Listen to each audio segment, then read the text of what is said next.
ഇന്നൊരു കുട്ടി വ്ളോഗ് ആയിട്ടാണ് വന്നേക്കണത്. ഇത് ലെങ്തി ആവോ കുട്ടിയാണോ ഒന്നും എനിക്കറിയില്ല. സാക്കിൻ്റെ ബർത്ത്ഡേയുടെ ഗിഫ്റ്റ്സ് ഞാൻ പാക്ക് ചെയ്യണേ. അപ്പം ഗിഫ്റ്റ്സ് കാണിക്കാനും കാര്യങ്ങളൊന്നും അല്ല. ഗിഫ്റ്റ്സ് ഞാൻ ഇങ്ങനെ റാപ്പ് ചെയ്യുമ്പം ഞാൻ വിചാരിച്ചു അവൻ എൻ്റെ ലൈഫിലേക്ക് വന്ന സ്റ്റോറിയൊക്കെ പറഞ്ഞ് അങ്ങനത്തെ ഒരു വ്ളോഗ് ചെയ്യാമെന്ന് വിചാരിച്ചു. പെട്ടെന്ന് തോന്നിയ ഐഡിയ ആണ്. അതുകൊണ്ട് എന്താ ഞാൻ പറയണത്, എന്താണ് ഇതിൽ ഇതാക്കണതെന്നൊന്നും പ്ലാൻഡ് അല്ല. അതിലേക്ക് അവൻ വന്നത് മാർച്ച് 29 2021 അപ്പോൾ ഇപ്പം അവന് 5 വയസ്സാവുമ്പോഴാണ്. അപ്പം അവൻ്റെ പക്ഷേ അവൻ്റെ 5 ബർത്ത്ഡേ കഴിഞ്ഞെങ്കിലും അവൻ്റെ ഒപ്പമുള്ള രണ്ടാമത്തെ ബർത്ത്ഡേ ആണ് ഞങ്ങളുടെ. ആദ്യത്തെ 3 ബർത്ത്ഡേക്ക് എനിക്ക് അവിടെ ഉണ്ടാവാൻ പറ്റിയില്ല. കാര്യം ഞാൻ അപ്പോഴത്തേക്കും ഇങ്ങോട്ട് പോന്നു. സാക്കിൻ്റെ ഫസ്റ്റും സെക്കൻഡും തേർഡും നാട്ടിലായിരുന്നു. പക്ഷേ കുഴപ്പമില്ല, 4th 5th അവൻ എൻ്റെ ഒപ്പം ഉണ്ടായിരുന്നു. ഇനിയുള്ള ബർത്ത്ഡേയ്സ് ഫുള്ളും എൻ്റെ ഒപ്പം ഉണ്ടാവും. ആ ഒരു അനുഗ്രഹം ദൈവം എനിക്ക് തന്നതിനും ആ അനുഗ്രഹങ്ങൾ കിട്ടാനും ഉണ്ടാവും. അപ്പോൾ ഫസ്റ്റ് നമുക്ക് പ്രഗ്നൻസി ജേണിയിൽ തുടങ്ങി അങ്ങോട്ട് കഥ പറഞ്ഞാലോ. എൻ്റെ പ്രഗ്നൻസി ജേണിയും കാര്യങ്ങളൊന്നും ഇതിലുണ്ടാവില്ല. കാര്യം ഞാൻ ഈ വ്ളോഗ് തുടങ്ങിയത് ഇവിടെ വന്നിട്ടാണ്, അല്ലാതെ വ്ളോഗ് നേരത്തെ ഉള്ളതോ കാര്യങ്ങളൊന്നും അല്ല. വ്ളോഗ് ആ സമയത്ത് ഒന്നും ഉണ്ടായിരുന്നില്ല. ഇവിടെ വന്നിട്ട് കുറച്ചാളായുള്ളൂ. അപ്പം ഞാനിത് നിങ്ങൾക്ക് ആ ഒരു സ്റ്റോറി പറഞ്ഞ്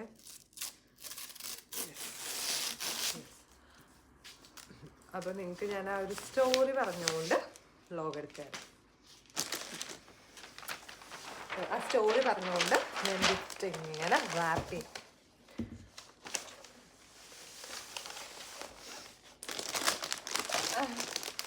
യെസ്, എൻ്റെ പ്രഗ്നൻസി ജേണി എന്ന് പറയുമ്പം ഞാൻ ചിലപ്പം ഇതിങ്ങനെ ഫേസ് ചെയ്യണതുകൊണ്ട് നിങ്ങൾ എന്നോട് ക്ഷമിക്കാം. ഗിഫ്റ്റ് കൊതിയണതുകൊണ്ടാണ് ഞാനിങ്ങനെ ഫേസ് ചെയ്യണത്.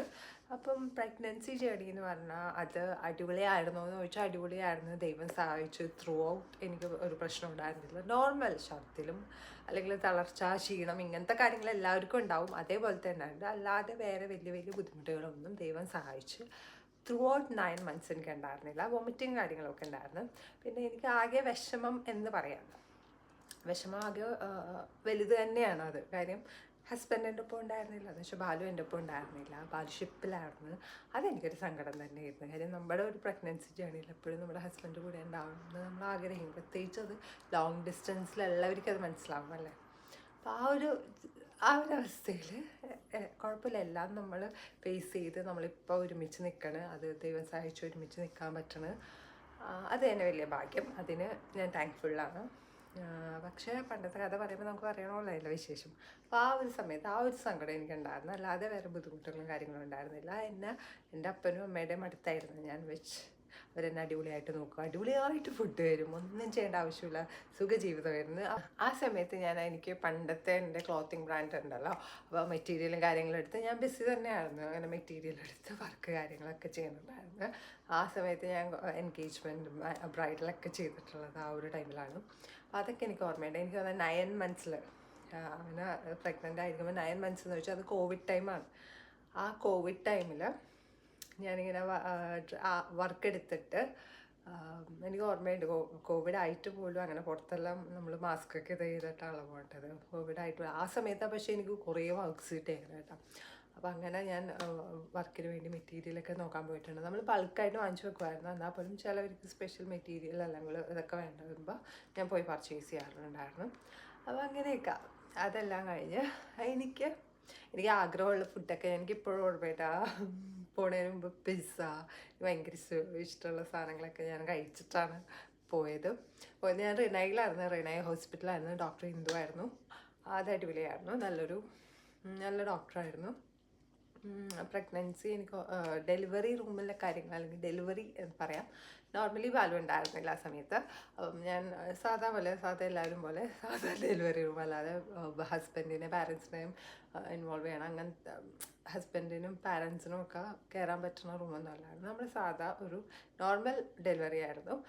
അപ്പം 5 മണിക്കാണ് ഞാൻ കയറിയത്. 5 മണിക്ക് കയറി. 5:45 വൈകുന്നേരം ആണ് സെക്കൻഡ് വന്നത്, എൻ്റെ അടുത്തേക്ക് വന്നത്. എന്ന് വെച്ചാൽ എനിക്ക് അവനെ കാണാൻ പറ്റിയത്, വൈറലായിരുന്നല്ലോ അത്ര നാളെ എന്നെ കാണാൻ പറ്റിയത്. അവന് 5:45 ഈവനിങ് ആയിരുന്നു. ആ സമയത്ത് ഭയങ്കര കോംപ്ലിക്കേഷൻ വന്നായിരുന്നു. കോംപ്ലിക്കേഷൻ എന്ന് പറഞ്ഞാൽ എനിക്ക് BP കുറഞ്ഞു പോയി, അങ്ങനെ കുറേ കാര്യങ്ങൾ വന്നായിരുന്നു. കാര്യമൊന്നുമല്ല, കാര്യം അവരിങ്ങനെ സംസാരിക്കാൻ ഞാൻ കേട്ടു BP കൊച്ചിൻ്റെ ഹാർട്ട് ബീറ്റ് ഇതാവണമെന്ന് പറഞ്ഞ് കേട്ടായിരുന്നു. അപ്പോൾ തൊട്ട് എൻ്റെ ഇത് റിലേക്ക് പോയി BP കാര്യങ്ങൾ പറഞ്ഞ്. എന്നിട്ട് എനിക്ക് എപ്പോഴും ഓർമ്മയുണ്ട് മറ്റേ എക്സസൈസ് ചെയ്യാൻ വേണ്ടി ആ ഒരു ബോളിൽ അവിടെ ഇരുത്തുമ്പം എനിക്ക് തല കറങ്ങായിരുന്നു. സ്റ്റിൽ എനിക്കൊരു ആഗ്രഹം ഉണ്ടായിരുന്നു നോർമൽ ആക്കണം എന്ന്. നോർമൽ ഡെലിവറി വേണം എന്ന് പറഞ്ഞാൽ ആഗ്രഹം ഉണ്ടായിരുന്നു. പറഞ്ഞാൽ സിസേറിയൻ ഇതൊന്നല്ല, അതൊന്നും ആലോചിച്ചാൽ ഇത്രയും പെയിന് സഹിച്ചിട്ട് സിസേറിയനിൽ പോകണം കാര്യം ആലോചിച്ചിട്ടുണ്ട്. അല്ലെങ്കിൽ അല്ലാതെ നോർമൽ വേണം അങ്ങനെ ഉദ്ദേശിച്ചല്ല. അതുകൊണ്ട് ആ ഒരു ആഗ്രഹം കൊണ്ടായിരുന്നു. കാര്യം എനിക്ക് ഇനിയും വേദന സഹിക്കാതെ ഓപ്പറേഷൻ തിയേറ്ററിൽ പോയി അത് കൂടുതൽ വേദന സഹിക്കണ്ടേ ഒന്നും കൂടി അത് ആലോചിച്ചപ്പോൾ എനിക്ക് ഭയങ്കര ഇതുണ്ടായിരുന്നു. തലകറങ്ങി ഇരുന്നിട്ടും എനിക്ക് എക്സസൈസ് ചെയ്ത് അങ്ങനത്തെ കാര്യമൊക്കെ എനിക്ക് പറയാൻ ഓർമ്മ വന്നുകൊണ്ട് ഞാൻ പറഞ്ഞാണേ. അപ്പോൾ അങ്ങനെയായിരുന്നു. അങ്ങനെ സാക്ക് വന്ന് നോർമൽ ഡെലിവറി ആയിരുന്നു. ആദ്യം എനിക്ക് ഓർമ്മയുണ്ട് അമ്മയാണ് സാക്കിനെ എടുത്തത്. അമ്മക്കും ആകെ 2 പേർക്ക് റൂമിലുണ്ടാകാൻ പാടില്ലായിരുന്നു കോവിഡ് ടൈം ആയതുകൊണ്ട്. പക്ഷെ അപ്പനുണ്ടായിരുന്നു. അപ്പം പുറത്തായിരുന്നു. അപ്പൻ 2 ദിവസം കഴിഞ്ഞ് 3-ാം ദിവസമാണ് അവിടുന്ന് നമ്മൾ വീട്ടിലേക്ക് പോകുന്നത്, ഡിസ്ചാർജ് ആവുന്നത്. ആ സമയത്താണ് അപ്പൻ കൊച്ചിനെ കണ്ടതൊക്കെ. അത് കഴിഞ്ഞ് എല്ലാവരും കണ്ട് ഡാഡിയും മമ്മിയും അങ്ങനെ ബാലുവിൻ്റെ അമ്മയും അപ്പൻ പാരൻസാണ് ഞാൻ പറഞ്ഞത്. ഡാഡിയും മമ്മിയൊക്കെ കണ്ടു. അങ്ങനെയൊക്കെ അത് അടിപൊളി ഇതായിരുന്നു. പക്ഷേ സാഡ് എന്ന് പറയാൻ ആ സമയത്ത് ബാലു ഉണ്ടായിരുന്നില്ല. സാക്ക് മാർച്ചിലാണ് വന്നെങ്കിൽ ബാലു സാക്കിനെ കാണുന്നത് എൻ്റെ ബർത്ത്ഡേയുടെ അന്നായിരുന്നു, May 15th. അതൊരു വലിയൊരു കഥയുടെ. ബാലു വന്ന് ഇറങ്ങിയപ്പം ബാലു ക്വാറൻറ്റൈനിലായി. ബിക്കോസ് ആ സമയത്ത് സാക്ക് ജനിച്ച് 28-ാം ദിവസം കോവിഡ് വന്ന സാക്കിന്. അത് ആ ഒരു സമയത്ത് ഭയങ്കര എന്ന് വെച്ചാൽ നമ്മൾ മെൻ്റലി ഡൗൺ ആയിപ്പോയി ഞാൻ. കാരണം എനിക്ക് വേറെ പ്രശ്നമൊന്നും ഉണ്ടായില്ല, കോവിഡ് സിംറ്റം എനിക്ക് ഒരു പ്രശ്നം ഉണ്ടായില്ല. പക്ഷെ സാക്കിന് ഒന്ന് ആലോചിച്ച് ആ സമയം സാക്കിന് എങ്ങനെ കോവിഡ് വന്നതെന്ന് പറയാം. ആസ് യൂഷ്വൽ നമ്മൾ വീട്ടിലും നാട്ടിലൊക്കെ ഉള്ളതുകൊണ്ട് കുറേ ട്രീറ്റ്മെൻറ്റും കാര്യങ്ങളും അല്ലെങ്കിൽ ആളെ നിർത്താം, അവർ വന്ന് കുളിപ്പിക്കുക കാര്യങ്ങളൊക്കെ ഉണ്ടാവുമല്ലോ. അപ്പം അങ്ങനെ വന്ന ചേച്ചിക്ക് ബുദ്ധിമുട്ടുണ്ടായിട്ട് പറയാതെ, എന്ന് വെച്ചാൽ കോവിഡ് ഉണ്ടായിട്ട് പറയാതെ മാസ്ക് അറ്റ്ലീസ്റ്റ് അവർക്ക് പറയാമായിരുന്നു. അതൊരു കാശിന് വേണ്ടിയാണെങ്കിലും എന്തിനു വേണ്ടിയാണെങ്കിലും അവരവിടെ വന്നിട്ട് കൊച്ചിന് ലൈക്ക് അങ്ങനെയൊക്കെ ചെയ്യുമായിരുന്നല്ലോ. അങ്ങനെ ഊതി കൊച്ചിന് കോവിഡ് വന്നു. അത് കഴിഞ്ഞിട്ട് അവിടെ എല്ലാവർക്കും, ഞങ്ങളുടെ വീട്ടിലെല്ലാവർക്കും കോവിഡ് വന്നു. പക്ഷെ അവരെ ഞാൻ വിളിച്ച് അത്യാവശ്യം നല്ലത് പറഞ്ഞായിരുന്നു. കാര്യം ഇപ്പോഴത്തെ സ്വഭാവമാണെങ്കിൽ അതിൽ കൂടുതൽ പറഞ്ഞായിരുന്നു. ആ സമയത്ത് കാര്യം എനിക്ക് എന്നെ സംബന്ധിച്ചോളം ഒന്ന് ആലോചിച്ചു, 2 ദിവസം ആ കൊച്ചു അനങ്ങാതെ 28 ദിവസം ഇപ്പോൾ ആ കൊച്ചു അനങ്ങാതെ 2 ദിവസം അനങ്ങാതെ കിടന്നേച്ചവൻ. എന്ന് വെച്ചാൽ അനക്കുമില്ല കൊച്ചിന്, നല്ല പനിയും കാര്യങ്ങളും അനക്കുമില്ലാതെ. അത് ഞാൻ വളരെ പേടിച്ച ദിവസമാണ്. ആ സമയത്തൊന്നും ബാലു ഉണ്ടായിരുന്നില്ല, ഈ ലോങ് ഡിസ്റ്റൻസ് റിലേഷൻ ആയതുകൊണ്ട് തന്നെ. അല്ലാതെ എനിക്ക് പുറത്ത് വരണം അല്ലെങ്കിൽ പുറത്ത് പോകണം എന്നുള്ള ആഗ്രഹമൊന്നും ഇപ്പോൾ ഒന്നും ഉണ്ടായിരുന്നില്ല. ഇപ്പം ഞാൻ ഇവിടെ നിൽക്കണത് ഭയങ്കര ഇഷ്ടമാണ്. പക്ഷെ അന്നെന്ന് പറഞ്ഞാൽ എനിക്ക് നാട്ടിൽ വേണം, വീട്ടിൽ വേണം, അങ്ങനെയൊക്കെ ആയിരുന്നു. എനിക്ക് പുറത്ത് പോകാൻ അങ്ങനത്തെ ചിന്തയൊന്നും ഉണ്ടായിരുന്നില്ല.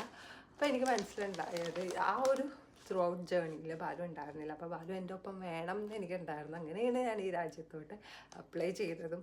സത്യം പറഞ്ഞാൽ അതായിരുന്നു മെയിനായിട്ട്. എന്ന് വെച്ചാൽ ഞങ്ങൾ ഒരുമിച്ച് നിൽക്കുക എന്നുള്ളൊരിതായിരുന്നു മെയിനായിട്ട് നമ്മൾ UK വന്നത്. സത്യം പറഞ്ഞാൽ ഇങ്ങനത്തെ കുറേ കാര്യങ്ങൾ ഫേസ് ചെയ്തു. അതിപ്പം പറയുമ്പം കുറേ കാര്യങ്ങളുണ്ട്, അതെനിക്ക് ഫുള്ളായിട്ട് ഓപ്പണായിട്ട് പറയാൻ താല്പര്യം ഇല്ല. കുറച്ച് കാര്യങ്ങൾ ഞാൻ പറഞ്ഞത് ഇതേപോലെ ഇങ്ങനത്തെ സാഹചര്യത്തിലുണ്ടായിരുന്നില്ല, കോവിഡ് ടൈമിലുണ്ടായിരുന്നില്ല, പ്രഗ്നൻസി ജേണിയിലുണ്ടായിരുന്നില്ല. അതൊന്നും കാണാൻ ബാലുവിന് ആഗ്രഹമില്ലാഞ്ഞിട്ടല്ല, ബാലു ഷിപ്പിലായതുകൊണ്ട്. ആ സമയത്തും ബാലുവിന് വരാൻ പറ്റൂല, കാര്യം കോവിഡ് ആയതുകൊണ്ട്. പക്ഷേ അങ്ങനെ ആ 28-ാം ദിവസം കോവിഡ് ആയതുകൊണ്ട് തന്നെ ക്വാറൻറ്റൈനിലായി. ബാലു ഒരു ഹോട്ടലിലാണ് സ്റ്റേ ചെയ്തത്. അങ്ങനെ May 15th ബാലു കൊച്ചിനെ കാണാൻ വന്നത്. അതെൻ്റെ ബർത്ത്ഡേയും കൂടിയായിരുന്നു. അപ്പോൾ നമ്മൾ ബർത്ത്ഡേ കേക്കൊക്കെ കട്ട് ചെയ്ത് അതെല്ലാം ഫോട്ടോസും കാര്യങ്ങളുണ്ട്, ഫേസ്ബുക്കിലൊക്കെ ഇട്ടിട്ടുണ്ട്. അതൊക്കെ നമുക്ക് മെമ്മറീസായിട്ട് ഇപ്പം ഞാനിങ്ങനെ ഓർത്ത് കേട്ടോ. ഇപ്പോഴും ഇങ്ങനെ വൈറ്റ് ഷർട്ടൊക്കെ ഇട്ട് ബാലു വന്നത് എനിക്ക് ഓർമ്മയുണ്ട്. സാക്ക് ഒരു വൈറ്റ് ഇതിലായിരുന്നു, ഞാനൊരു വൈറ്റ് ഒരു ഡ്രസ്സാണ്. എനിക്കത് ഇങ്ങനെ നമ്മളിങ്ങനെ കഥ പറയുമ്പോൾ നമ്മളിങ്ങനെ ആലോചിക്കില്ല, അതിങ്ങനെ ആലോചിച്ചതാണ്. അപ്പം അങ്ങനെ ബാലു വന്ന് അങ്ങനെയാണ് അവനെ കണ്ടത്. അപ്പോൾ അത് കഴിഞ്ഞിട്ട് സാക്കിനെ കുറിച്ചാണ് പറയുന്നത്. സാക്കിനെ കുറിച്ച് ഒരു ശല്യമില്ലാത്ത കൊച്ചായിരുന്നു. ഒരു ശല്യം ഇല്ല എന്ന് പറഞ്ഞാൽ അവൻ ഞങ്ങൾ ഒരിക്കലും ഒരു ശല്യവും ചെയ്തിട്ടില്ല. എന്ന് വെച്ചാൽ അസുഖം വരുമ്പോഴും കാര്യങ്ങളും അല്ലാതെ കരച്ചില്ല വിഴിച്ചില്ല അങ്ങനെയൊന്നും ഇല്ലായിരുന്നു. കരച്ചിലെന്ന് വെച്ചാൽ വലിയ കരച്ചില്ല, എൻ്റെ ഉറക്കം കളയുക അങ്ങനെ ഒരു ഇതും ഉണ്ടായിരുന്നില്ല.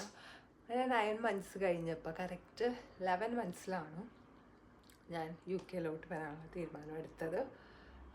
UK വരാൻ തീരുമാനം എടുക്കുമ്പോൾ നമ്മൾ സാക്കിനെ കൊണ്ടുപോകുന്നില്ല.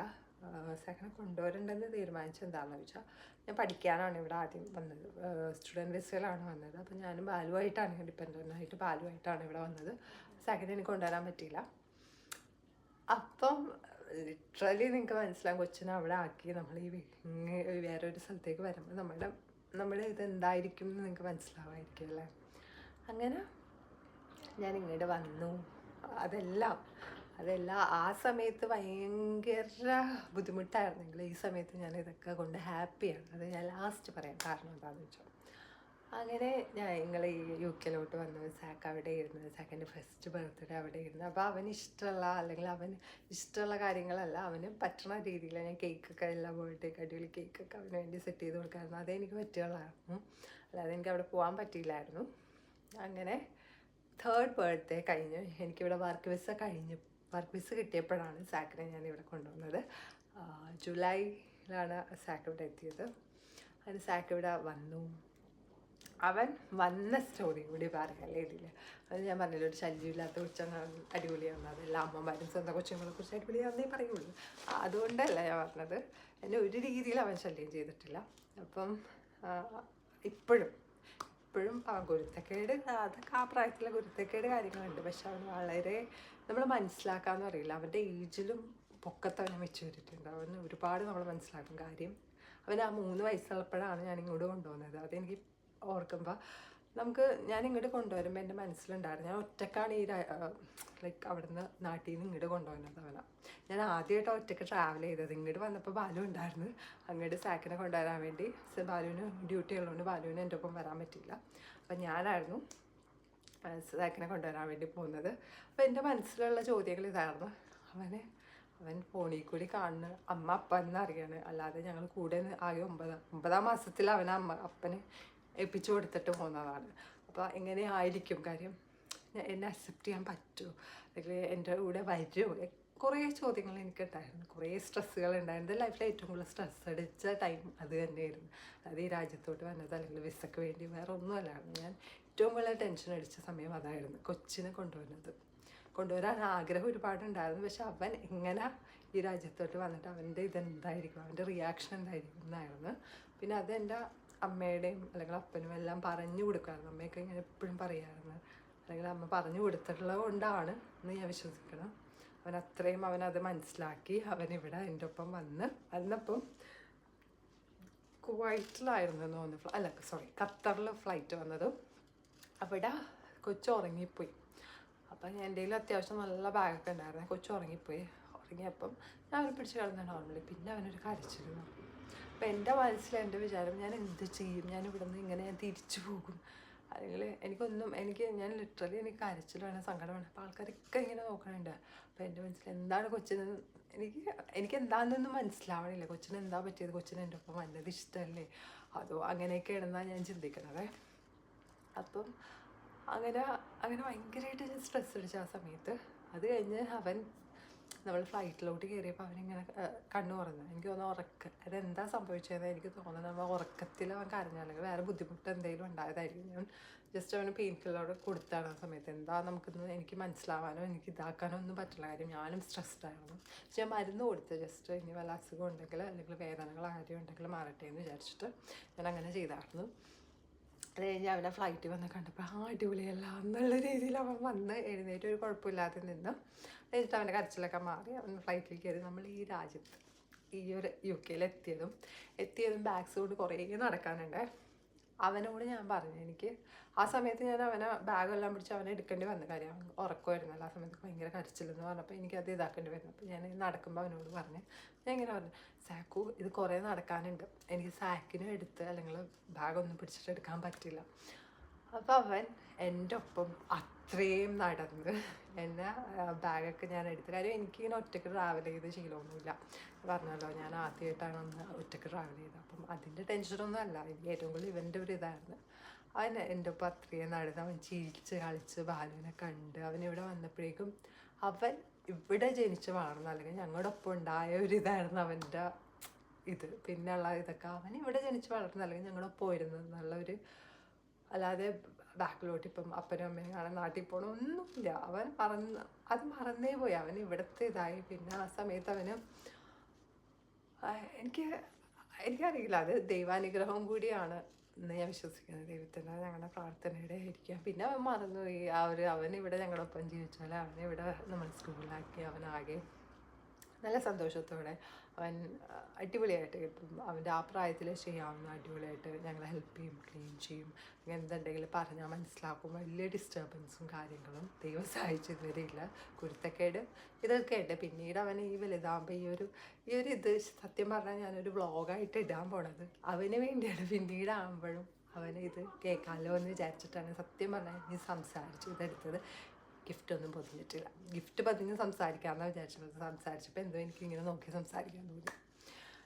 എനിക്കറിയില്ല, എനിക്കിത് കംപ്ലീറ്റ് ആക്കാൻ പറ്റിയിട്ടില്ല. ഇതിൻ്റെ ഇടയിൽ കുറേ കാര്യങ്ങളുണ്ട്. അല്ലെങ്കിൽ ഞാൻ സ്ട്രഗിൾ ചെയ്ത് കുറേ കാര്യങ്ങളുണ്ട്. ആ കാര്യം ഞാൻ സ്ട്രഗിൾ ചെയ്തെന്ന് പറഞ്ഞാൽ ഓഫ് കോഴ്സ് അവനിവിടെ ഇല്ലാഞ്ഞപ്പോൾ ഞാൻ മെൻ്റലി വളരെ ഇതായിരുന്നു. കാര്യം എൻ്റെ കണ്ടീഷൻ വളരെ ഇതായിരുന്നു. പക്ഷേ അത് ഞാൻ സ്റ്റുഡൻറ്റ് വിസയിലാണ് വന്നത്. എനിക്കറിയില്ല ഞാൻ എങ്ങനെ പാസ്സായി, എങ്ങനെ ഇതായിരുന്നു. പക്ഷെ ദൈവം സഹായിച്ചു, ഞാൻ പാസ്സായി. പക്ഷെ ഞാൻ മെൻ്റലി സ്ട്രെസ്ഡ്, അല്ലെങ്കിൽ ഞാൻ വളരെ ബാഡ് സ്റ്റേജിലൂടെയാണ് പോയത്. പക്ഷെ ദൈവം എനിക്ക് 3 വയസ്സ് കഴിഞ്ഞപ്പോൾ ഞാൻ ആഗ്രഹിച്ച പോലെ എനിക്ക് അവനെ ബേസിക് ഇവിടെ കൊടുക്കണം, അല്ലെങ്കിൽ അവിടുത്തെ ഒരു സ്കൂളിലാക്കരുതെന്ന്. അവിടുത്തെ സ്കൂളിൽ അല്ലെങ്കിൽ അവിടുത്തെ ഇത് പറയണമല്ല. എനിക്ക് ഏറ്റവും ആഗ്രഹം ഇവിടെ വന്നപ്പോൾ അവൻ ബേസിക് ഇവിടെ കിട്ടണം എന്ന് എനിക്കുണ്ടായിരുന്നു. പക്ഷെ അവൻ ഇവിടെ ആദ്യം പഠിക്കണം എന്ന് എനിക്കുണ്ടായിരുന്നു. അതൊരിക്കലും ഞാൻ നാട്ടിൽ ഒന്നും കുറ്റം പറയണമല്ല കേട്ടോ. അതെൻ്റെ ആഗ്രഹം മാത്രമല്ല. അവനിവിടെ ഒരു ബേസിക് കൊടുക്കണമെന്ന്. അതിപ്പോൾ നമ്മളാണെങ്കിലും നമുക്ക് ഒരു ആഗ്രഹങ്ങളുണ്ടായില്ല, അതേപോലത്തെ ഒരു ആഗ്രഹമായിരുന്നു. അതുകൊണ്ട് ഇവിടെ വന്ന് അവനിവിടെ എനിക്ക് നഴ്സറിയിലാക്കാൻ പറ്റി. ഇവിടുത്തെ സ്കൂളിൽ ഇപ്പം അവൻ പഠിക്കണം. അത് തന്നെ എൻ്റെ ആഗ്രഹങ്ങൾ ഒരുപാട് നടത്തി തന്നതും എല്ലാം ഗ്രാറ്റിറ്റ്യൂഡ് ദൈവത്തിനോടാണ്. അല്ലാതെ എൻ്റെ കഴിവെന്ന് ഞാൻ പറയണില്ല. എല്ലാം എൻ്റെ ദൈവാനുഗ്രഹം കൊണ്ടാണ്. അല്ലെങ്കിൽ എനിക്ക് ഇത്രയും എത്രയോ നല്ല രീതിയിൽ ഞങ്ങളെ മനസ്സിലാക്കണം, അല്ലെങ്കിൽ ഇത്രയും അവൻ്റെ പ്രായത്തേക്കുള്ള അവന് കോമൺ സെൻസ്, അവൻ മെച്യൂരിറ്റി ഉള്ളൊരു ചെക്കനാണ് ശരിക്കും അവൻ.